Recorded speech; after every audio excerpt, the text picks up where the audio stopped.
Why in the heck are we making homebrewing so complicated? I've recently done some videos kind of on this topic.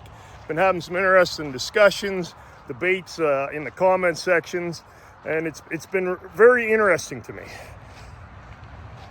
My humble opinion, it's a hobby and it's supposed to be fun, okay? A lot of the stuff out there is making new people think that they need a PhD to do some of it. They need expensive equipment. I got notes here, guys. They've got to have perfect water. They've got to have perfect oxygen control, perfect everything. I even wrote my notes here that my best beers years ago didn't have any of that. My beers now rarely, if ever, have any of that. I stick to the basic principles that I teach, and I make good beer. Okay, is it going to win a competition? I would get into some of these other things again if I wanted to put my beer into competition. Let's put it that way. Is it going to make as good a beer as a lot of the craft breweries make that you're going to have in their tap room? Absolutely. Is it as good a beer or better than the commercial brewery swill? 100%, no question. So the key for beginners is start where you're at. You don't need expensive equipment. I started out when I get into all grain, and this is all grain we're talking about here today. I started brewing a bag.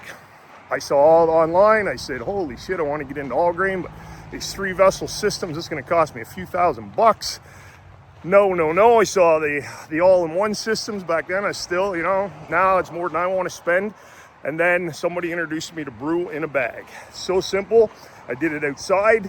Turkey barrel oil burner for those of you who, deep fry your turkey, I guess that's what it's called. That's what it is, big kettle like that, and then you just get a brew bag. And you can check out my site. I've got a section that explains how to do brew in a bag and explains the equipment you require to do it. Very inexpensive to do that. Complication involved. I didn't even do, when I first started for chilling, I didn't spend money on any wort chillers. I would do the ice bath, and then I discovered an Australian technique of no chill. Exactly what it sounds like. You get yourself a food grade plastic jug. You can check out my website again, my blog, Make Beer Easy. I talk a lot about the no chill method. Yeah, when you're done your brew day, you actually pour the boiling hot wort into this no chill cube container. You get yourself some nice oven mitts, you squeeze the oxygen out, you seal it, you put it away. Next morning, it's down to pitching temperature. You pitch your yeast, you dump it into the fermenter, pitch your yeast. Turned out perfect, no issues. Very inexpensive. Cuts out complication from brew day. Not complication. Chilling your wort with a wort chiller is not complicated. It's more gear and it's more time. Let's put it that way.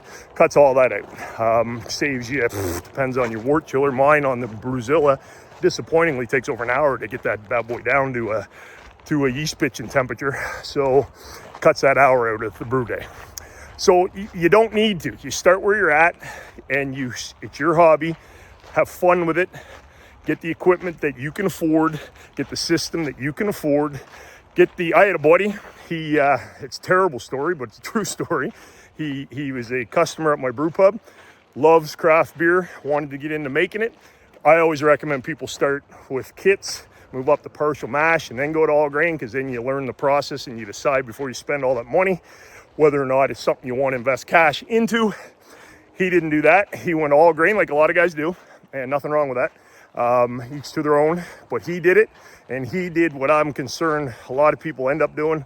Discovered, holy shit, all grain. This has taken me 6 to 8 hours, and I don't enjoy the process. And he did one batch, and I don't even know if he completed the whole batch, to tell you the truth.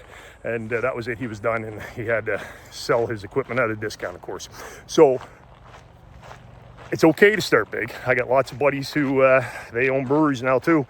They started with all grain and 3-vessel system and half a barrel. One buddy, he went half a barrel to start with, and loved it and makes incredible beer. So it's all up to you. If you're short on cash, start slow.